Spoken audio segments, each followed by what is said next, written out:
ఒక రాజు ఇద్దరు ఖైదీలకి మరణశిక్ష విధిస్తారు. అందులో ఒకడికి మాత్రం రాజుగారికి అతని గుర్రం అంటే చాలా ఇష్టమని తెలుసు. నెక్స్ట్ డే మరణశిక్ష విధించడానికి సైనికులు వీళ్ళిద్దరినీ తీసుకెళ్తుంటారు. ఎవడికైతే రాజుగారికి గుర్రం అంటే ఇష్టమని తెలుసో వాడు రాజుగారితో ఈ విధంగా చెప్తాడు, నా ప్రాణాన్ని కాపాడితే 1 సంవత్సరంలో మీ గుర్రానికి ఎగరడం నేర్పిస్తానంటాడు.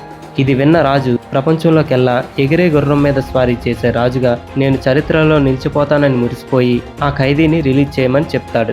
అప్పుడు వీడి పక్కనే ఉన్నటువంటి ఇంకో ఖైదీ ఇతని వైపు చూస్తూ, ఏ గుర్రం కూడా ఎగరలేదని నీకు తెలుసు, నువ్వు నీ మరణశిక్షని 1 సంవత్సరం పాటు వాయిదా వేసుకోవడానికే ఇలా చెప్తున్నావు కదా అని అడుగుతాడు. అప్పుడు ఈ ఖైదీ ఏమంటాడంటే, నిజానికి నేను నాకు 3 స్వేచ్ఛ అవకాశాలు ఇచ్చుకున్నాను. మొదటిది, ఈ రాజు 1 సంవత్సరంలోగా చనిపోవచ్చు. రెండవది, ఈ సంవత్సరంలో గుర్రమే చనిపోవచ్చు. ఇంకా మూడవది, మేబీ నేను గుర్రానికి ఎగరడం నేర్పించేయొచ్చేమో.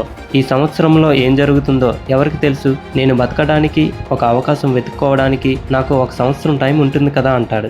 ఈ కథలో నీతి ఏంటంటే, ఎంత వరస్ట్ సిచ్యువేషన్ అయినా కానీ నీకున్నటువంటి హోప్ అస్సలు వదులుకోకుండా చివరి క్షణం వరకు పోరాడటం నేర్చుకో. డెఫినెట్గా నువ్వు అనుకున్నది సాధిస్తావు. ఇలాంటి మరిన్ని మోటివేషనల్ స్టోరీస్ కోసం మన పేజ్ని మాత్రం ఫాలో అయిపో.